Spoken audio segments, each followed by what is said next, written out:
Hola, buenas tardes a las sedes que se encuentran presentes con nosotros en este día 16 de octubre del 2013. Tenemos con nosotros a la doctora Rubí Ricárdez Aparicio.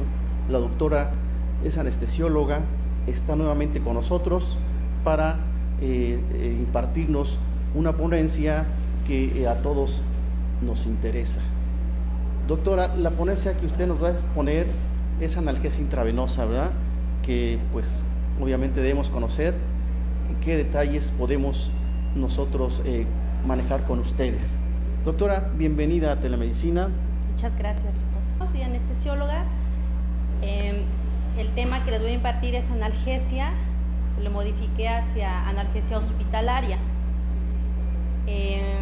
Vamos a empezar. Para otorgar una analgesia hospitalaria, ¿qué es lo que necesitamos? Tener un equipo médico, un equipo de personal asistencial, que se le dé educación al paciente, en dado caso que sea como un placebo, ese tipo de educación, que ese equipo se esté actualizando continuamente, que se sepa utilizar las técnicas multimodales de analgesia, que eso vamos a ver ahorita, y estrategias correctas en grupos especiales de pacientes, tales como pacientes que tienen cáncer, pacientes que tienen enfermedades crónicas y que necesitan una analgesia especial. Los objetivos para poder otorgar una adecuada analgesia pues van a ser el mejorar la calidad de vida del paciente, que sea más rápida la recuperación y pueda integrarse nuevamente a su vida cotidiana, reducir la morbilidad y que todo esto nos favorezca para que ese paciente pueda egresar del hospital de manera temprana. Entonces, con todo esto también vamos a disminuir costos hospitalarios. Entonces, ¿qué es el dolor? El dolor, según la Asociación Internacional de Estudio de Dolor, es una experiencia sensorial y emocional no placentera asociada a daño real o potencial de los tejidos, descrita en proporción del daño tisular. Hay otro término que se llama nocicepción. El dolor constituye una señal de alarma que protege al organismo, es un mecanismo de defensa. Van a haber muchas reacciones cuya finalidad es reducir la causa y por tanto limitar las consecuencias que pueda tener ese factor que está desencadenando ese dolor. Entonces, esa es la nocicepción. La respuesta al dolor va a ser variable, va a depender de la carga genética que nos va a dar, dependiendo del paciente, un umbral y una tolerancia al dolor. El nivel sociocultural también es importante. La edad, no es lo mismo un niño que un adulto o un anciano. El sexo, el hombre comparado a la mujer, grupos pediátricos, geriátricos y con dificultad en la comunicación. Entonces, de todo esto también hay que tomar en cuenta en nuestros pacientes. ¿Cómo se clasifica el dolor? Por su origen en oncológico y no oncológico, ya que los pacientes que padecen alguna enfermedad oncológica va a ser un grupo especial. Por el tiempo de aparición es un dolor agudo, dolor crónico o dolor crónico agudizado. Crónico va a ser mayor de 3 meses. Por su fisiopatología, el dolor se va a clasificar en 3: somático, visceral y neuropático. Ahorita vamos a ver cada uno. El dolor somático. El dolor somático, su origen va a ser en la piel, músculos, tendones, ligamentos o articulaciones. Este tipo de dolor es un dolor sordo, bien localizado y continuo. Ejemplo de este tipo de dolor somático va a ser pacientes que tengan artritis, osteoartritis, fracturas o contracturas, lo que sea relacionado con el sistema músculo-esquelético. El dolor visceral, por su origen, puede ser de vísceras, de cápsulas o cápsulas viscerales. Sus características: Es un dolor mal localizado, puede ser constante o intermitente, irradiado a sitios cutáneos. Ejemplo de este tipo de dolor visceral va a ser una úlcera gástrica, pancreatitis, cólico renal, un cólico uretral, cáncer pancreático. Entonces, dolor visceral, lo que son vísceras y cápsulas viscerales. El dolor neuropático, su origen va a ser por una lesión a raíz nerviosa periférica, a los plexos nerviosos, a la médula espinal o al sistema nervioso central. ¿Qué características tiene este tipo de dolor? Es un dolor paroxístico, tipo calambre, ardor, con alteraciones en la sensibilidad. Ejemplo de ellos, los pacientes que tienen diabetes mellitus y cursan con neuropatía diabética. ¿Cuáles son los efectos positivos que puede traer el que se tenga dolor? Uno, va a advertir al personal médico de que está sucediendo un daño a nivel tisular. Va a inducir la inmovilización del paciente, permitiendo la adecuada cicatrización. Esos serían efectos positivos. De los efectos negativos del dolor, pues el paciente va a cursar con sufrimiento físico, emocional, puede ocasionar alteraciones del sueño, efectos cardiovasculares adversos como hipertensión, taquicardia, que va a llevar a un consumo aumentado de oxígeno. Como para comprender cómo es que sucede el dolor y entendiendo cómo es que ocurre el dolor en nuestro organismo, vamos a poder entender también su tratamiento. El mecanismo de dolor cursa por una etapa de transducción y transmisión. Nosotros tenemos varios tipos de fibras nerviosas. Esta es una imagen de la piel, epidermis, dermis, lipodermis. Aquí existen fibras tipo C, tipo A, delta, tipo A, beta. Este tipo de fibras van a percibir las sensaciones en nuestra piel y van a transmitir esta información. Las fibras tipo C son las que llevan del 60 al 90%, lo constituyen las fibras aferentes, somáticas y viscerales, que ya vimos ahorita cómo es este dolor visceral y somático. Y va a tener una respuesta a estímulos mecánicos, térmicos y químicos. La siguiente fase es la de modulación. Esa lesión tisular que suceda se va por estas fibras nerviosas, va hacia un segundo grupo de neuronas que están localizadas en el asta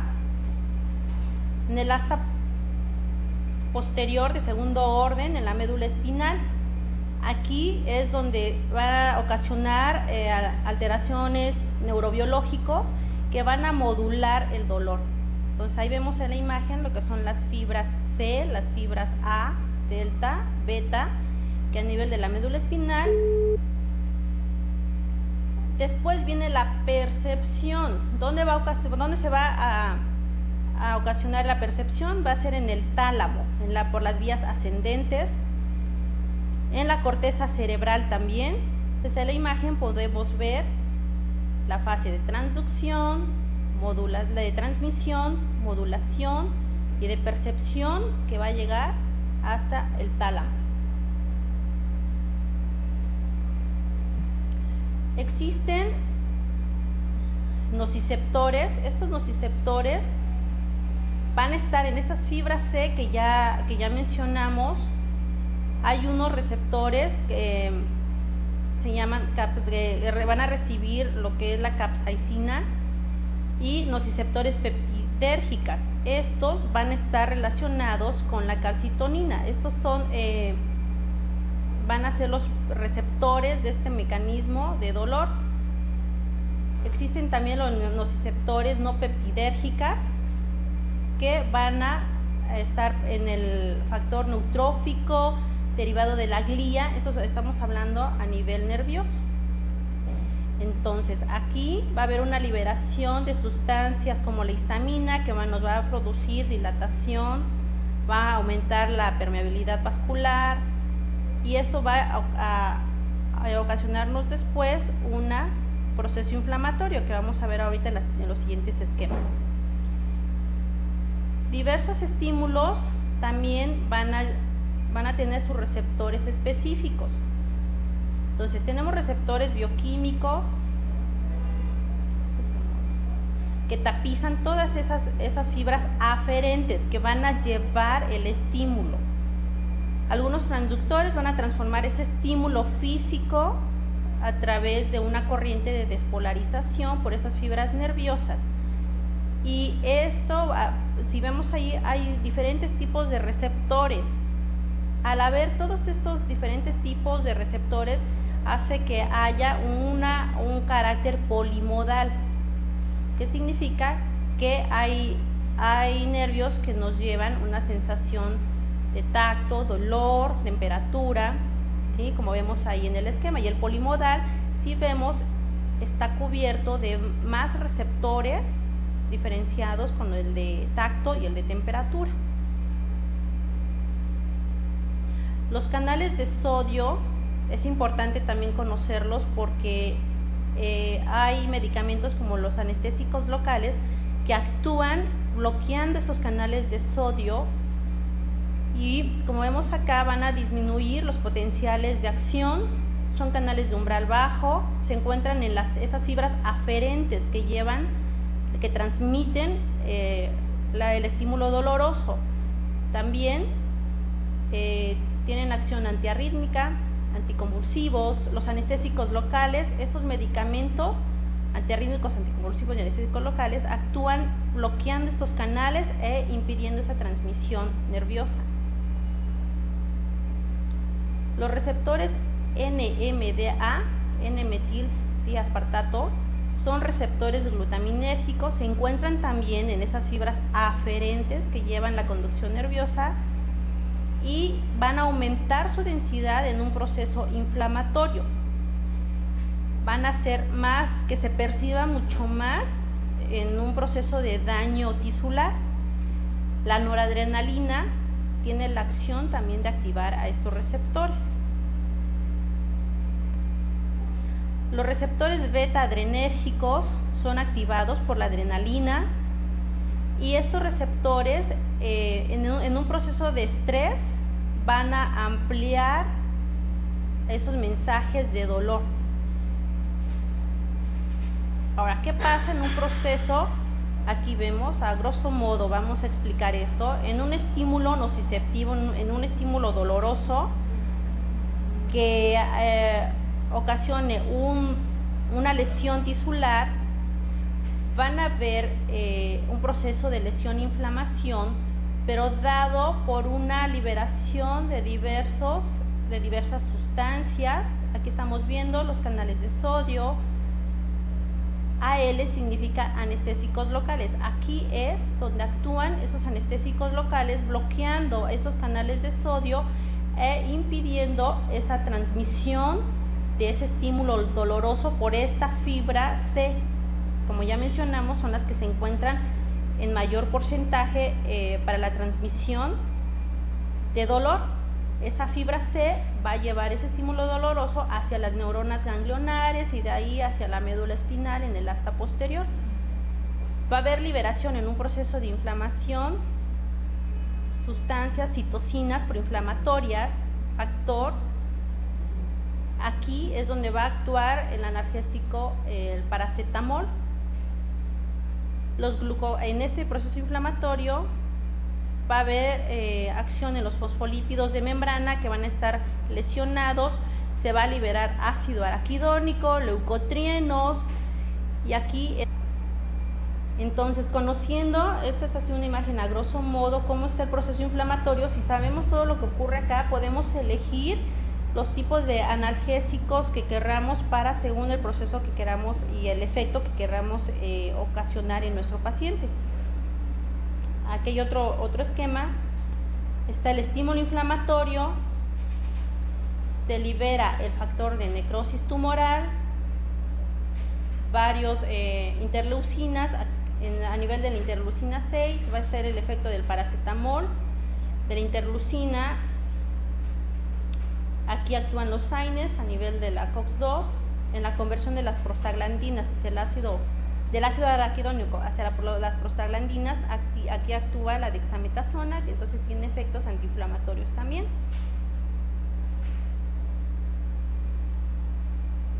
Aquí tenemos otro esquema en donde hay otros medicamentos como el midazolam, que es lo utilizamos como un ansiolítico, como un sedante. Entonces va a actuar a nivel de la terminación nerviosa. Empezamos de acá arriba. De los anestésicos locales van a actuar a nivel de los canales de sodio, bloqueándolos. Entonces aquí se inhibe ese potencial de acción, con el efecto de los anestésicos locales, lidocaína, por ejemplo, otros medicamentos como clonidina y los opioides. A nivel de los receptores GABA también actúa el midazolam. La ketamina actúa a nivel del calcio, los SAINES también.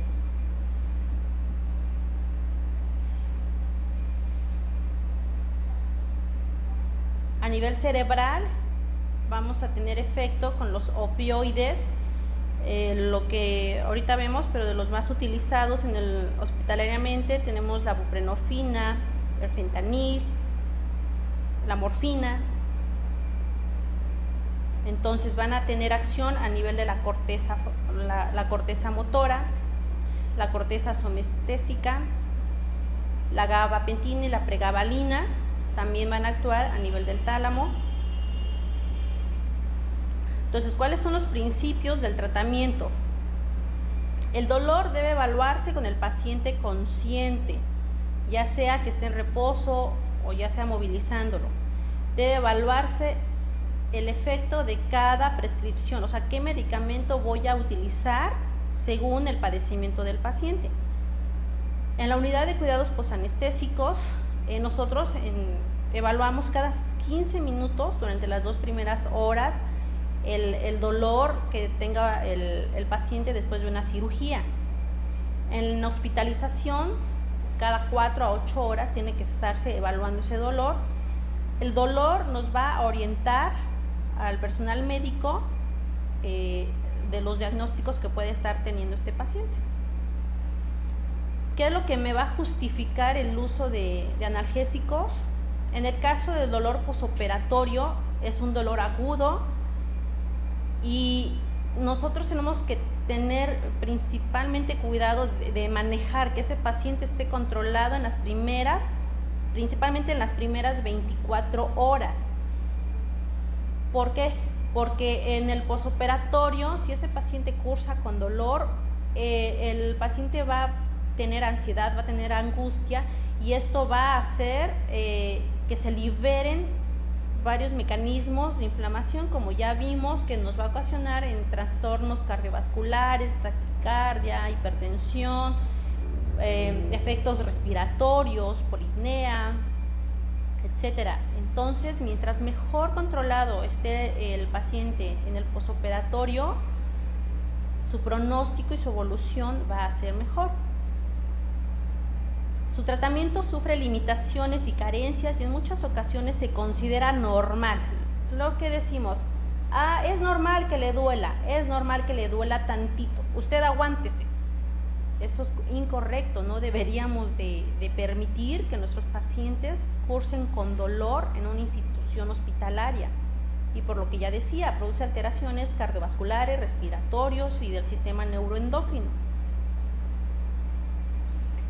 En una cirugía, el simple hecho del trauma quirúrgico, como ya vimos, una lesión a nivel de los tejidos, más el dolor, va a ocasionar toda una cascada de liberación de sustancias que van a tener efecto en nuestro sistema endocrino. Taquicardia, hipertensión, disminución del flujo sanguíneo regional, alteraciones de la respuesta inmune, lipólisis, hiperglicemia, balance nitrogenado negativo, y esto va a ocasionar un aumento en la morbimortalidad posoperatoria. Existe el término de analgesia multimodal o balanceada. ¿Qué significa multimodal? Pues que es un tipo de analgesia en que combinamos dos o más medicamentos que tengan acción en diferentes lugares de toda esta cascada que ya les mencioné, con el fin de que la analgesia se potencie y haya menos efectos colaterales. Existe lo que es la escalera analgésica, que esta es la mejor muestra del manejo multimodal de fármacos y métodos analgésicos. La analgesia preventiva. Si nosotros ¿qué significa prevenir? Pues que administremos medicamentos analgésicos antes de que se produzca ese estímulo nociceptivo. Esto va a ocasionar, si prevemos, en el caso de pacientes que vayan a entrar a quirófano, si desde antes que se vaya a quirófano o antes de que entren a cirugía se les administra un analgésico, vamos a favorecer que tengan mejor analgesia posoperatoria. ¿Por qué? Porque va a evitar la sensibilización central y periférica que va a ocasionar esa lesión de la cirugía. Va a disminuir esa hiperactividad de los nociceptores y va a evitar que ese mensaje que envíen esos nociceptores sea aumentado. Entonces vimos ya analgesia preventiva. Ahora la analgesia posoperatoria tiene que ser inmediato, tiene que ser eficaz para evitar que sea más sensible a nivel central y periférico. Entonces la analgesia posoperatoria inmediata es en las primeras 24 horas, mediata de las 24 a las 72 horas y tardía mayor a las 72 horas. Entonces nosotros principalmente después de una cirugía, estas primeras 24 horas son muy importantes de que estén bien controlados nuestros pacientes, dependiendo del procedimiento quirúrgico que esté pasando. El dolor es tan viejo como la humanidad. Es una propiedad inherente a todo ser viviente dotado de conciencia, ¿no? Entonces todos vivimos con dolor en algún momento. Existe esta escala, es una escala, al menos en el hospital de especialidades, la utilizamos, la tenemos pegada desde la unidad de cuidados posanestésicos y en piso. En la hoja de enfermería, las hojitas las enfermeras tienen que evaluar al momento de su visita, al momento de estar dando los cuidados de enfermería. Ellos evalúan en su hoja si el paciente tiene algún tipo de dolor y en qué escala. Va del 0 al 10. Esto nos permite evaluar al paciente, que viéndole su rostro, como vemos acá, de 0 a 1 no tiene dolor, de 1 a 2 tiene el dolor leve, 3 a 4 tiene un dolor moderado, ¿sí?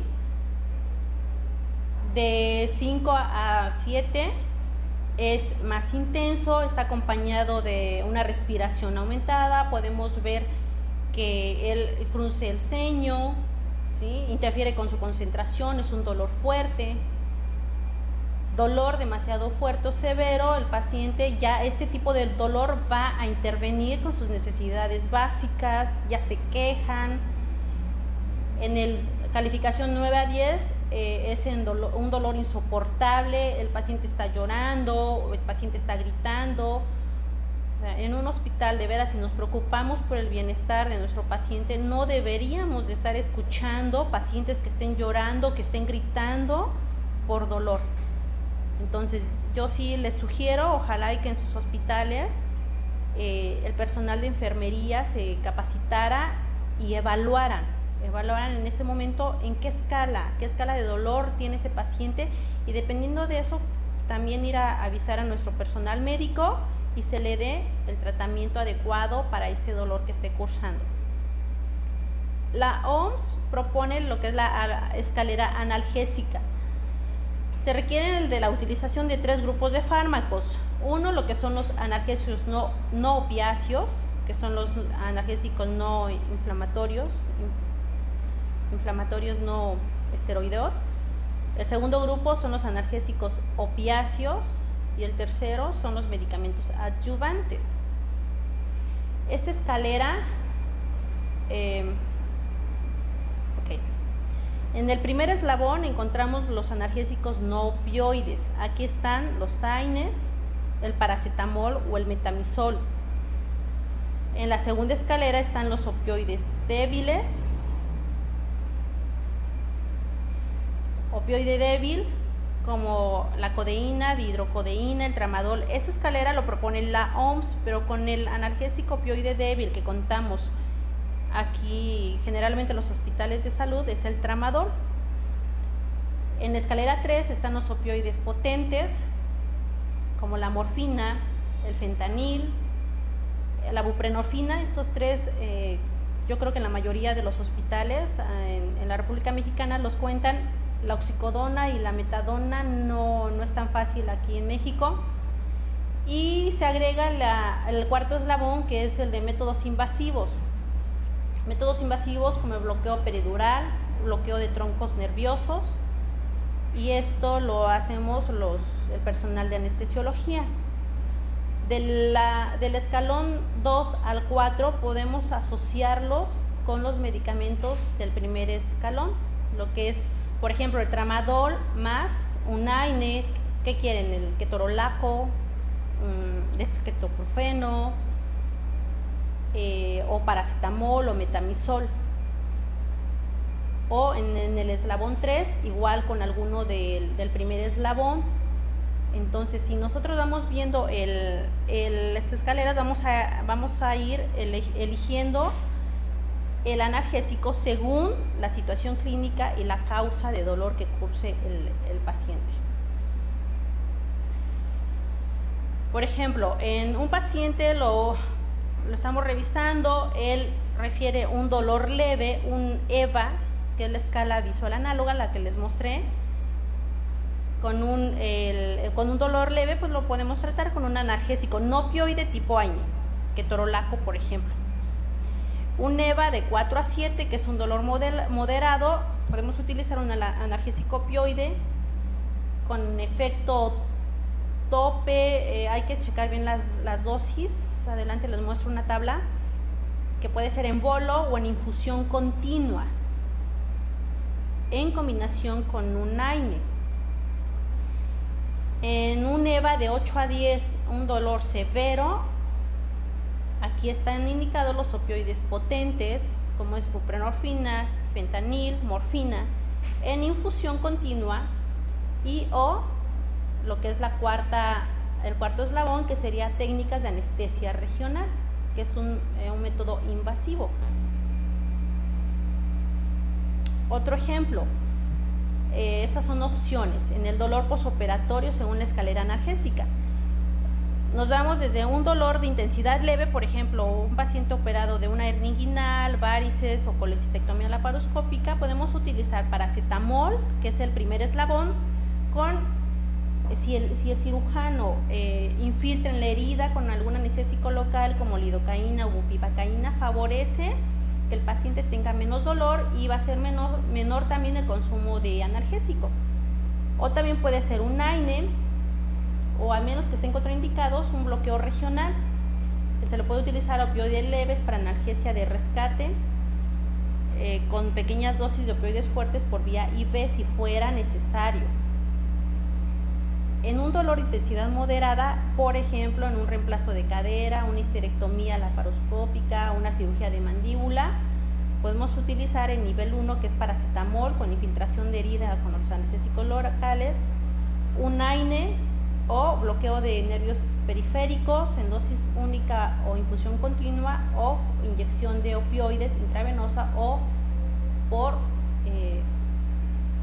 perfusión continua.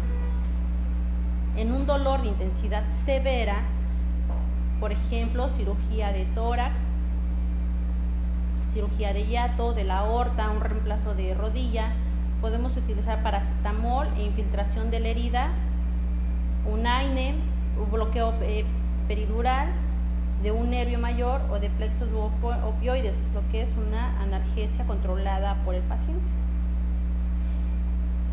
También podemos utilizar otros medicamentos, los que son los coadyuvantes, como son los esteroides, ejemplo de ellos la dexametasona, las benzodiazepinas como el midazolam, agonistas alfa-2, la clonidina, dexmedetomidina, el sulfato de magnesio, gabapentina, sameridina, antagonistas MDA, la ketamina. Entonces hay otros medicamentos que también se pueden utilizar para poder mejorar o disminuir el dolor en los pacientes. Aquí está un cuadro de las dosis, las vías, cada qué tiempo se tienen que administrar los medicamentos. Por ejemplo, el metamizol, que es uno que contamos en mayor proporción en nuestros hospitales, a dosis de 10 a 20 miligramos por kilogramo de peso cada 4 a 6 horas. ¿Sí? Esos son sus contraindicaciones, pero es uno de los más utilizados. El ketorolaco o el diclofenaco vía oral o intravenoso también. Lo que sería IV, el ketoprofeno también tenemos en presentación IV, el paracetamol vía oral, el que es intravenoso su nombre genérico es propacetamol, de 15 a 30 miligramos por kilogramo de peso cada 6 horas. De analgésicos no opioides, como ya vimos, el proparacetamol, que es intravenoso cada 6 horas, ketoprofeno, el ketorolaco 30 miligramos, que de eso viene el ámpula, generalmente en 30 miligramos cada 6 horas, no pasar de 120 miligramos por día. El clonixinato de lisina, que es un medicamento también que tiene muy buen efecto analgésico, viene en ámpulas de 100 miligramos, podemos administrar 100 a 200 miligramos IV cada 6 horas. El diclofenaco, 75 miligramos cada 12 horas, el metamizol. También podría ser una opción el combinar, si se combinan ya sea ketorolaco con metamizol, por ejemplo, o diclofenaco, metamizol, o clonixinato de lisina, checar muy bien los horarios. Hay a veces en las indicaciones el médico indica ketorolaco cada 6 horas, o metamizol cada 8 horas, y resulta que lo ideal es que al momento de administrarlos se estén alternando esos analgésicos para que el efecto, lo que vaya terminando el efecto de un analgésico, ya se le está administrando el otro y el paciente esté constantemente en efecto analgésico. Si administramos 2 analgésicos al mismo tiempo y tienen la misma vida media, pues cuando ya termine esa vida media, el paciente ya está gritando, ya está llorando, y es cuando dice, pásale el analgésico P por razón necesaria. Si sabemos combinar nuestros analgésicos, si conocemos el efecto, conocemos el tiempo de acción, si conocemos el tiempo de eliminación, vamos a poder ofrecerle al paciente una adecuada cobertura de efecto analgésico. La clasificación de los analgésicos opioides, según su vida, los que tienen una vida corta, bueno, se clasifican en agonistas puros, agonistas antagonistas y agonistas parciales. Entonces, los que son efecto puro opioide, está la morfina. Los que tenemos para dolor moderado intenso, lo que es un NEVA 8, 9 o 10, podemos utilizar la morfina, que son los que contamos generalmente en los servicios de salud, la morfina, el fentanil, el tramadol, estos para un dolor moderado o intenso. Para un dolor moderado o intenso también podemos contar con el dextroprofeno, el tramadol, que son los que tenemos en los servicios de salud. De los agonistas antagonistas está la nalbufina, que es un medicamento también utilizado de manera común. De los agonistas parciales es según la manera en cómo se fijan los receptores opioides. Entonces, de los agonistas que se fijan de manera parcial a esos receptores opioides, existe la buprenorfina. Con la buprenorfina hay que tener cuidado porque tiene un efecto emético importante. Entonces, Se recomienda cuando se utilice un analgésico opioide que al paciente se le administre un antiemético como metoclopramida u ondansetron, porque de nada nos sirve que le administramos un medicamento que tiene efecto para un dolor intenso, moderado, se le calma el dolor, pero a la hora y media está vomitando, tiene náuseas, y le resolvemos el dolor, pero le complicamos con otra situación. Entonces, si vamos a administrar un opioide, se recomienda administrarle también un antiemético. Entonces, de la morfina, pueden ser de 30 a 60 miligramos intravenosos en infusión continua para 24 horas. Si tienen bombas de infusión, pues excelente para nuestros pacientes, porque se pueden hacer preparados de estos opioides para 24 horas y mediante una bomba de infusión se le está administrando constantemente este analgésico a nuestro paciente, y de veras es agradable ver a un paciente posoperado de alguna cirugía mayor, hemicolectomía o una histerectomía, pero que cuenta con una infusión de medicamento. Entonces ellos van a estar tranquilos, van a estar en mejor control.